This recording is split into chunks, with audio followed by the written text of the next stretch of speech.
test concernant la HP Envy X2.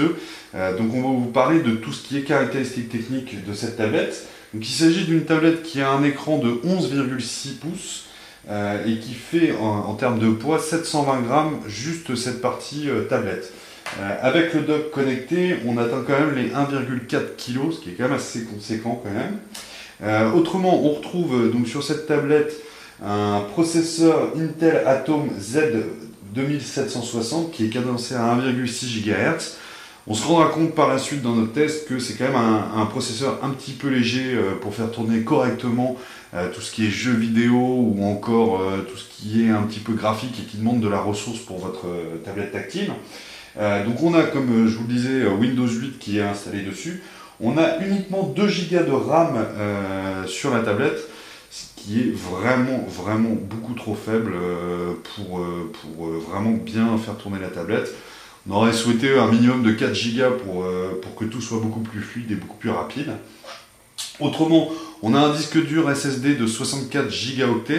A noter que, vu la taille de Windows 8, on n'a pratiquement plus que la moitié de l'espace disponible. Donc ça aussi, c'est quelque chose qui nous a un petit peu surpris et déçus pour le coup. Autrement, on a une carte graphique Intel HD Graphics, donc c'est ce que je vous disais. C'est une carte qui est vraiment très faible. On n'a pas réussi à faire tourner des jeux comme FIFA 13 ou autres. On a à peine réussi à jouer à Angry Birds. Donc vraiment, si vous voulez de cette tablette pour du jeu vidéo, oubliez-la complètement parce qu'elle n'est pas du tout faite pour ça. C'est une tablette qui s'appliquera très bien pour lire du multimédia ou faire de la bureautique, mais pas du tout pour faire des jeux vidéo ou ce genre de choses. En parlant de la carte graphique, donc elle a 782 mégaoctets de mémoire vidéo dédiée. Et autrement, on a également, donc vous voyez le petit logo Beats Audio. Donc c'est pour indiquer que HP a réutilisé un petit peu le système Beats Audio déjà utilisé sur d'autres PC portables et tablettes tactiles. Donc on va vous faire le tour du propriétaire, comme à notre habitude. Donc là, si on regarde ici, donc là vous avez les deux petites encaches qui sont spécialement conçues pour intégrer le dock clavier. Ici, c'est la prise propriétaire qui vous permet de recharger la tablette tactile et également de connecter au dock clavier.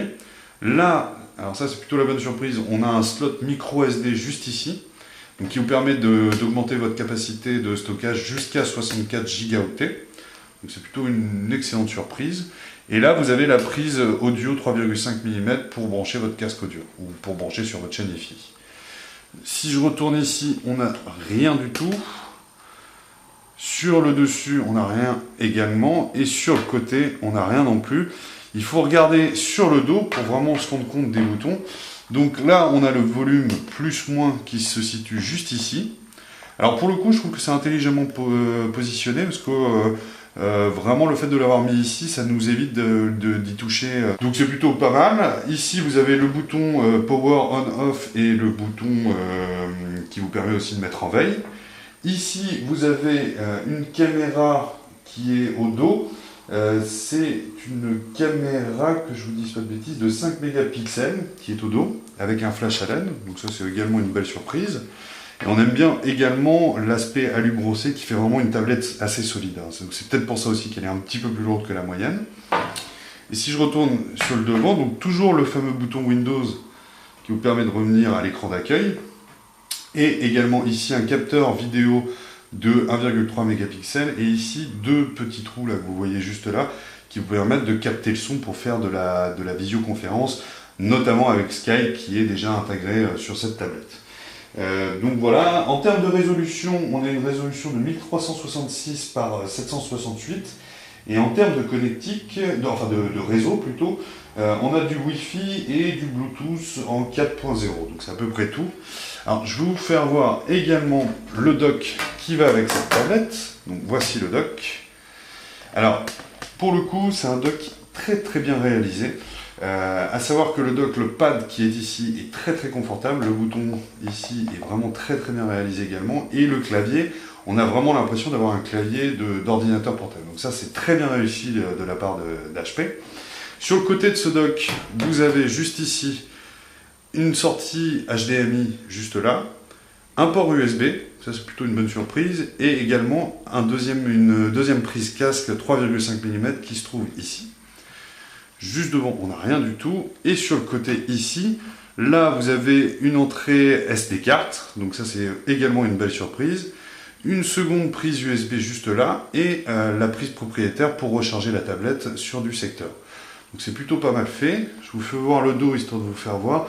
Toujours avec cet aspect aluminium brossé qui est hyper réussi, ça pour le coup c'est très bien fait. Et quand je vous mets la tablette comme ça, un autre petit truc vraiment bien vu, quand vous avez déjà utilisé des tablettes Asus Transformers ou Android, on a toujours eu des petits soucis ici pour le locage. Là, HP a vraiment fait un beau travail, parce que vous voyez, on a les encoches prévues ici, et je les pose juste là, et il y a juste à un petit peu pousser, et voilà, c'est connecté ici, et si je veux l'enlever, on a juste à passer par là et ça s'enlève très facilement. Et donc vous voyez, quand je le connecte comme ceci, boum, on a un vrai petit notebook pour pouvoir travailler. Donc voilà, donc ça c'était toutes les caractéristiques techniques de la HP Envy X2.